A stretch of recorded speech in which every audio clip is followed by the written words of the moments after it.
परमपिता परमात्मा कबीर जी की प्यारी संगत को दास का आशीर्वाद है।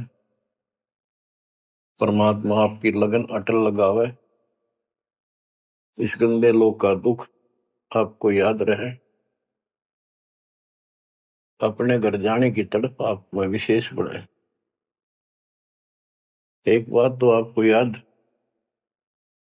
बार बार दिलाता है दास, और आप भी महसूस करते हो, आपको पता है कि यहां ना रहेंगे ना कोई रहा है,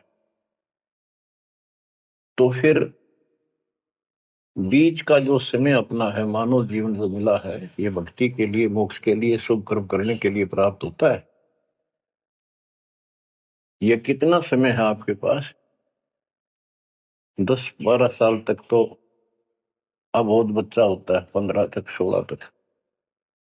फिर जवानी की मस्ती आ जाती है, शरीर स्वस्थ होता है, और फिर विवाह हो जाता है। विवाह के बाद परिवार की लगन लग जाती है, उसके पालन पोषण, उससे निमटता है, इतना बूढ़ा हो जाता है, वृद्ध हो जाता है। वृद्ध अवस्था में कभी गोड्डों में दर्द, घुटने दुख है, कभी सिर में दर्द, कभी दांत उखड़ गए, आंखों से दिख नहीं रहा, कभी बीपी आई, कभी शुगर की बीमारी, तो इतनी परेशानी आ जाती है, इसके ऊपर जीना हराम हो जाता है।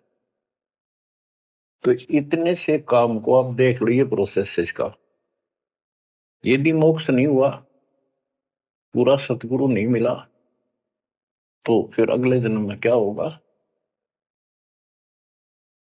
फिर पीछे तू पशुआ की जय गद्दा बैल बनाई, ये 56 भोग कहाँ मन बोरे, कि तक कुरली चलने जाई। ओहो